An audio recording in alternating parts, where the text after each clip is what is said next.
family-friendly show, but looking at this next story, my reaction officially is, what the freaking fudge?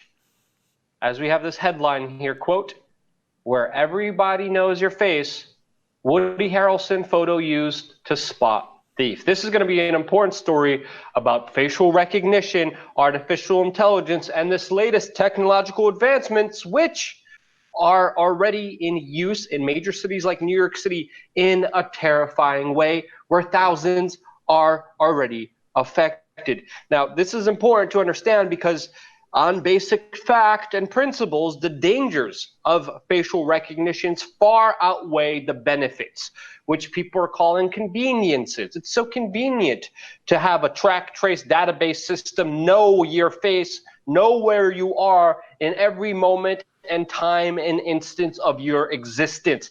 There's so much dangers to this, Jason. And again, they use this dangerous technology not to capture a murderer, not to capture a rapist, not to capture a notorious, dangerous criminal for the benefit of society. They went after this guy because he stole a beer.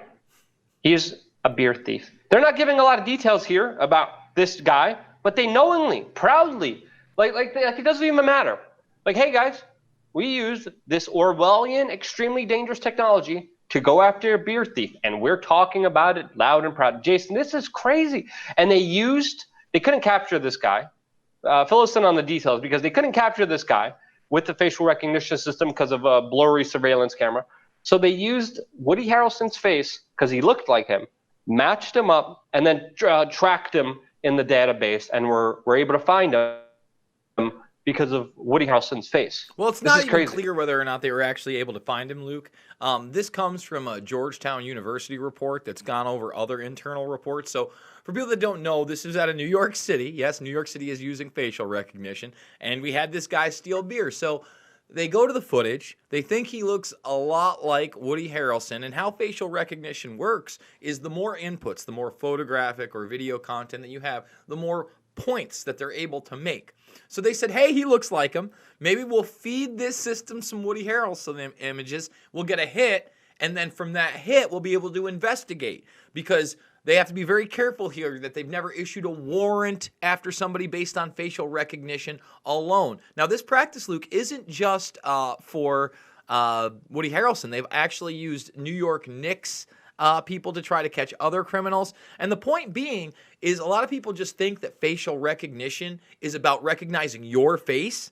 But no, they need input systems, so sometimes they literally use images from other people they think look like you. Garbage in, garbage out. Well, correction here, Jason, because it did lead to an arrest. The original excuse that they said was that the security footage that they had of this thief was, quote, too pixelated and produced no matches into their database. So they used high-quality images of Woody Harrelson, and then that returned several possible matches, which led to an arrest. And it's insane how they're kind of using this, because I bet Woody Harrelson wouldn't be happy with this, wouldn't want his image used as to arrest a beer thief of all people. I mean, I really want to look into this report. Well, again, Luke, what I was trying to say is there's no way to tell whether the person they arrested was actually that guy. They don't tell you anything about the case. So did the beer thief get arrested? They're not even using pictures of him. It says it led to one arrest. It doesn't say conviction. It doesn't say it got a confession of the guy. It doesn't even say it was the right guy. And again, they try to backpedal later in this article saying, hey, no one's ever been arrested on the basis of facial recognition match alone. Okay, alone. Think about that. Yeah. And again, we don't know if this is the guy. They're not saying they got their culprit. They're saying they arrested somebody. Again, this is just very vague, generalized language here by the NYPD. And there's very little oversight. There's very little transparency. I mean, you look at Woody Harrelson. He would not be happy about this. You look at his kind of stances. He spoke out about 9/11. He spoke out against the war in Iraq, the war in Afghanistan, against GMOs, against buying crap that enslaves us even more. He's been very prophetic when it's kind of denouncing of a lot of the insane things that society goes through. He would not want this to happen. I wouldn't want this to happen. I wouldn't want my face used to capture a beer thief of all individuals. But the NYPD is, of course, responding here. And they're saying it's been very deliberate and responsible in its use of facial recognition. So we're supposed to believe you?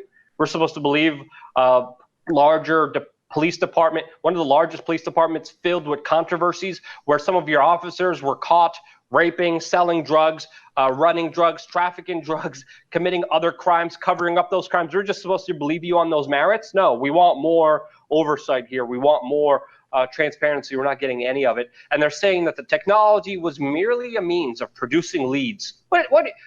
And they're, of course, saying this is used against homicides, rapes, and robberies. No, it's used against beer thieves. It's used against petty criminals because they use this, Jason. This is the Georgetown report says that they used this to crack 2,900 cases in more than 5 years using this technology. 2,900 cases. That's a lot of cases. Now, I'm not saying criminals should be allowed to do whatever they want. Sure, you have to go after criminals, but you have to understand that this is an extreme slippery slope where in China, you jaywalk, facial recognition captures you, automatically you get notified on your phone, hey, the government took $100 out of your bank account because you jaywalked. No matter the circumstances, that's already in play. That's already the testing grounds. And we're seeing this becoming more of an issue. And I'm happy it's becoming more of an issue because this is extremely, extremely dangerous and extremely important to talk about because it puts godlike powers with some kind of overlord watching everyone's move. It's like evil satanic Santa Claus knowing everything you do in every point of your life in public. And this is why there was a major step recently done. We talked about this story when it was proposed, but it actually passed in San Francisco that no longer could the police or local government agencies use facial recognition. This was a huge win, Jason, and something that we should see more of, something we should see incentivized, not this, hey guys, isn't it so cool that Woody Harrelson was used to capture beer? No.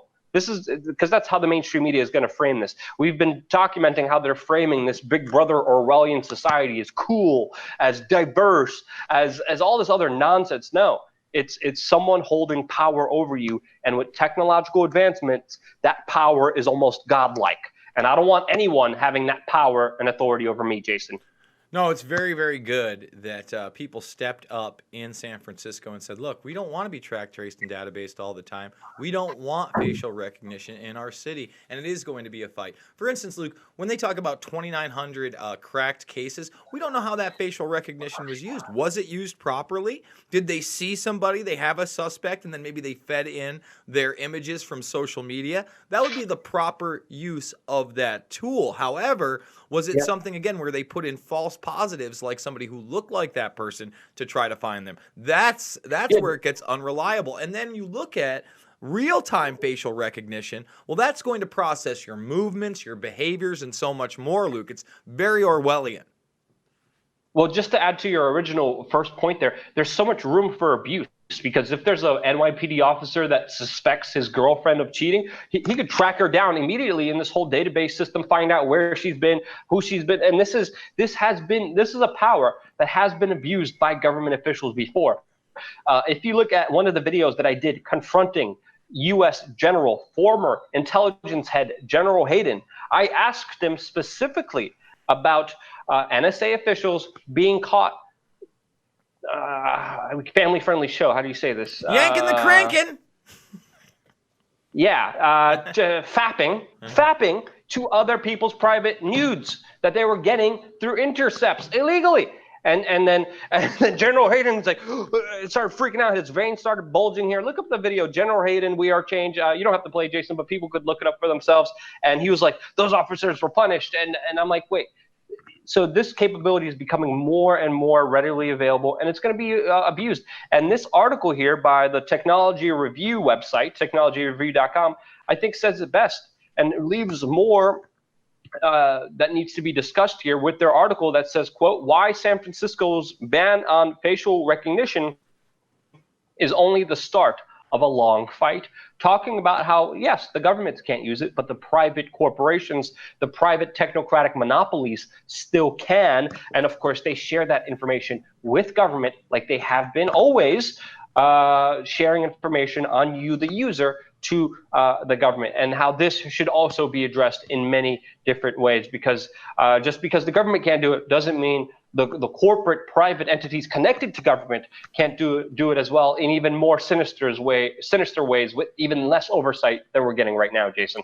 And the other thing I would also like to remind people of, whether or not these corporations or companies are doing direct business with government entities, we have to realize that if surveillance systems are hooked up to live time internet, there's always a way to access that, hacking or otherwise, with or without permission, depending on the tools used by these institutions. You look at just the small amount of information we were able to garner from the small amount of documents that were published from the Snowden entourage, and you know they can access these things. So again, CCTV cameras that are privatized, don't think that the upper echelons of government can't get those feeds as well. So once again, we're living in an era where track, trace, database in real time is a reality, and we're only helping that fact with these devices and Google Home and the new video formats that they're coming out with. There's two different ones. There's a Google and a Facebook. Facebook has Portal.